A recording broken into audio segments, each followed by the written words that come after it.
Your nighttime habits are not random. They are intelligent attempts to meet needs that have been ignored all day. Welcome to your daily hit of grace and grit, your quick dose of inspiration to kickstart your day. This show is proudly sponsored by Rumble and Rise. To find out more about joining Rumble and Rise, head on over to graceandgrit.com/ready to rumble. I'm Courtney Townley, and here is today's hit. We talked about this a few episodes ago, but I really want to readdress it because I think this is such an important topic. By the time evening arrives, most women have been in continuous output for 10, 12, 14, 16 hours. Maybe you can relate. You have been solving and managing and responding and giving and deciding and attending to all day long. And your system is not looking for entertainment. It is looking for self-soothing. It is looking for relief. And relief requires a state change, which we've talked about before. The scroll gives you a dissociation from responsibility. The snack gives you quick serotonin and a drop in stress hormones. The wine gives you a chemical exhale. The behavior is not the issue. The unmet need absolutely is. Because when your day has no clear transition point, no moment where the doing ends and the being begins, your body will create one for you.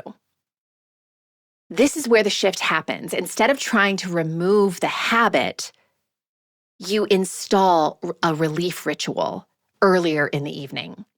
So what I mean by this is a lot of women work with me and say things like, oh, I need to stop snacking at night, or I need to stop watching so much Netflix so I can get to bed earlier, or I need to stop online shopping because I'm just buying a bunch of stuff I don't need.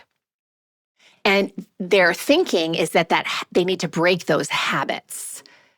And I have long believed, and I think there's a lot of research to support this, that rather than breaking a habit, we have to insert a behavior that is more in alignment with what we want to be doing. Because when we insert something, it takes the attention away from that other thing. Because we only have so many resources and we can only be focused on one thing at a time. So all of this to say, focus on what you want to start, not what you want to stop. So starting a transition at the end of the day that would actually help you to decompress and help you to self-soothe in ways that don't cost you your well-being can go a really long way in helping you to stop self-soothing with things that are not actually improving your health. So this isn't another task, it's more of a signal. So 5 minutes of laying on the floor with your legs up the wall, changing into softer clothes at the end of the day, stepping outside without your phone or without earbuds in your ear, turning off overhead lights and creating a visual exhale. When the need for relief is met intentionally, the urgency for numbing decreases. So if you feel an intense need to self-soothe every night, which a lot of people that I work with do, I want you to start treating it like intel. It's evidence that your days are running too hot. There's too much output, there's too few pauses, not enough nourishment, or emotional completion. And your nervous system is trying to get the downshift at night that it never got earlier in the day. So how might you downshift in ways that support your well-being? And can you do that earlier in the evening when you have enough resources on board that it's more likely to happen? If this stirred something inside of you, imagine what a whole book of clarity and courage could ignite.